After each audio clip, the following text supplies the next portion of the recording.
আসসালামু আলাইকুম। হজরত মুসা আলাইহিস সালাতু ওয়াসসালাম মালাকুল মাউত আজরাইল ফেরেশতাকে চর মেরেছিলেন, কিন্তু কেন? ঘটনাটি হাদিসের প্রসিদ্ধ এবং গ্রহণযোগ্য বুখারী ও মুসলিম গ্রন্থে উল্লেখ হয়েছে।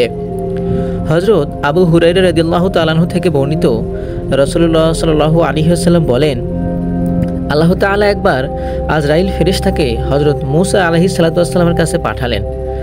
আজরাইল এসে বললেন, হে মুসা, আপনি আপনার রবের ডাকে সাড়া দিন, মানে মৃত্যুর জন্য প্রস্তুত হন। এ কথা শুনে হজরত মুসা আলাইহিস সালাতু ওয়াসসালাম তাকে চর মারলেন। কোনো বর্ণনায় এসেছে, আজরাইলের চোখে এমনভাবে চর মারলেন, আজরাইল তার এক চোখের দৃষ্টিশক্তি হারিয়ে ফেলল।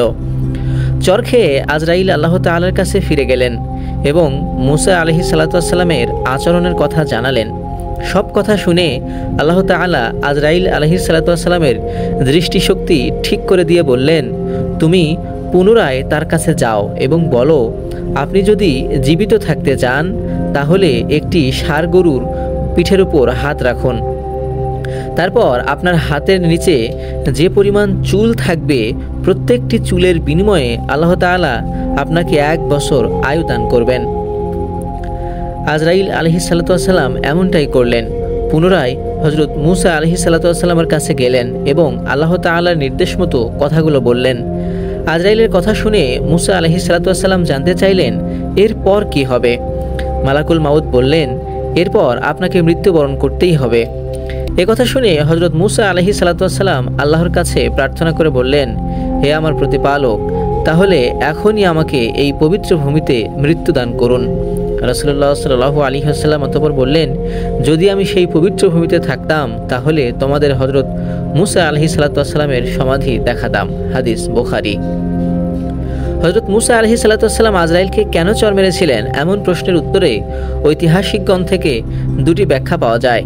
অনেক হাদিস বিশারদ বলেছেন, মালাকুল মাউত বা আজরাইল সেদিন মানুষের আকৃতিতে এমনভাবে হঠাৎ করে হজরত মুসা আলাইহিস সালাতু ওয়াসসালামের কাছে বা সামনে উপস্থিত হয়েছিলেন, হজরত মুসা তাকে চিনতে না পেরে এমন আচরণ করেছেন। তবে প্রসিদ্ধ মতামত হলো, আল্লাহ তাআলা ওই সময় মুসা আলাইহিস সালাতু ওয়াসসালামের রূহ কবজ করার জন্য পাঠাননি, বরং তাকে পরীক্ষা করার জন্য মালাকুল মাউতকে তার কাছে পাঠিয়েছিলেন। আর মুসা আলাইহিস সালাতু ওয়াসসালাম মালাকুল মাউতকে থাপ্পড় মেরেছিলেন এই জন্য যে তিনি মনুষ্য বেশে বিনা অনুমতিতে তার গৃহে প্রবেশ করেছিলেন। যেভাবে দুজন ফেরেশতা ইব্রাহিম আলাইহিস সালাতু ওয়াসসালাম ও লূত আলাইহিস সালাতু ওয়াসসালামের বাড়িতে এসেছিলেন অচেনা মানুষের বেশ ধরে।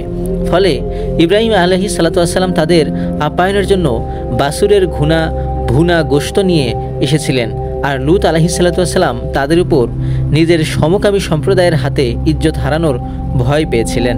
তো এটাই ছিল মালাকুল মাউতকে থাপ্পড় মারার কারণ। ভিডিওটি কেমন লাগলো কমেন্ট করে জানাবেন, শেয়ার করে বন্ধুবান্ধবদের দেখার সুযোগ করে দেবেন। এমন আরও ভিডিও পেতে আমাদের চ্যানেলটি সাবস্ক্রাইব করে আমাদের সাথেই থাকুন।